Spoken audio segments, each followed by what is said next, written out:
Doğu Türkistan'daki zulümden kaçarak Kazakistan'a sığınan ve sığınmacı statüsü aldıkları bildirilen 2 Kazak Türk'ünün Çin'e geri iade edileceği açıklandı.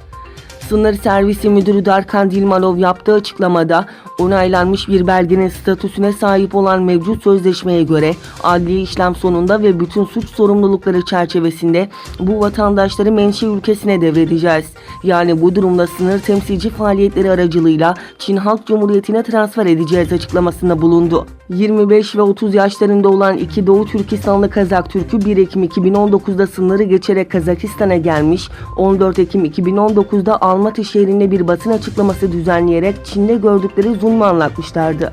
Konuyla ilgili açıklama yapan Etik Başkanı Abdülcelil Karakaş, Kazakistan hükümeti eskiden Uygur Türklerini Çin'e iade ettiği gibi şimdi de kendi soydaşları olan Kazak Türklerini Çin'e iade etmekten çekinmiyor. Kazakistan hükümetinin kendilerine sığınan kendi soydaşlarını Çin'e iade etmesi, Kazakistan'daki bir kesim insanların Çin'e satıldığını göstermektedir. Bu Türk dünyası için bir utanç kaynağıdır. Kazakistan hükümetinin yaptığı bu utanç verici eylemlerden derhal vazgeçmeyi çağırıyorum ifadelerini kullandı. Ayrıca Karakaş, Kazakistan yetkililerinin 1999 yılında 3 Uygur Türk'ünü zalim Çin'e teslim ederek onların idam edilmesine sebep olduğunu hatırlattı.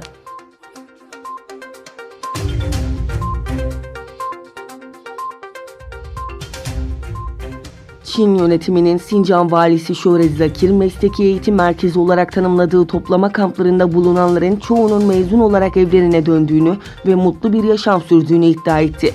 Pekin'de düzenlediği basın toplantısında konuşan Çin Komünist Partisi'nin Doğu Türkistan'daki kıdemli temsilcisi Uygur kökenli Şöhrez Zakir, söz konusu kamplarda eğitime devam edileceğini de vurguladı. Vali Zakir, ABD Temsilciler Meclisi'nin Uygur Türklerine yönelik baskı politikalarından dolayı Çinli yetkililere yaptırım uygulanmasını öngören yasa tasarısını kabul etmesine de sert tepki gösterdi.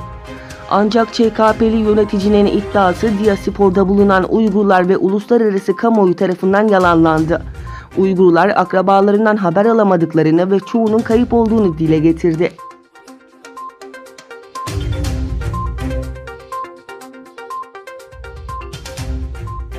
Çin yönetiminin Doğu Türkistan'da inşa ettiği ve yüz binlerce Uygur Türk'ünü tuttuğu toplama kampları ile ilgili dünya basınında yer alan 24 sayfalık gizli belgeleri sızdıran Uygur kadın ölüm tehditleri aldığını duyurdu.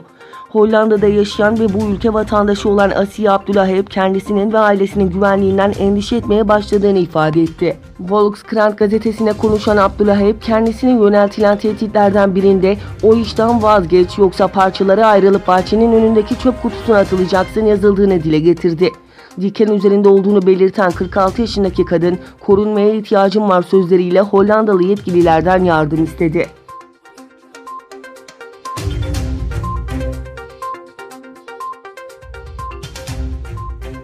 Çin'in Kasım ayında ihracatındaki beklenmedik düşüş ülkenin ticaret anlaşmasının neden istediğine ışık tuttu. Halihazırda zayıf talepten etkilenen Çin'in ihracatı ABD tarifelerinden de zarar gördü. Gümrük İdaresi tarafından yapılan açıklamaya göre Kasım'da toplam ihracat dolar bazında bir önceki yıla göre %1.1 geriledi. ABD'ye yapılan ihracat ise %23 düştü. Yuan bazında ise ihracat Kasım'da yıllık %1.3 arttı. Ancak beklenti 1.9 artıştı. Şubat ayından bu yana en kötü seviyesine erişen ihracat verisi 12. ayında da ard arda daralmasını sürdürdü.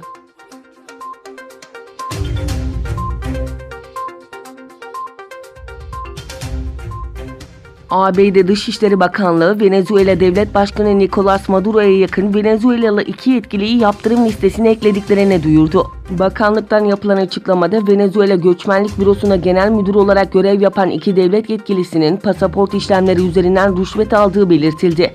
Yaptırım duyurusunda kendisini geçici devlet başkanı ilan eden Ulusal Meclis Başkanı Juan Guaido'ya destek vurgusu da yapıldı.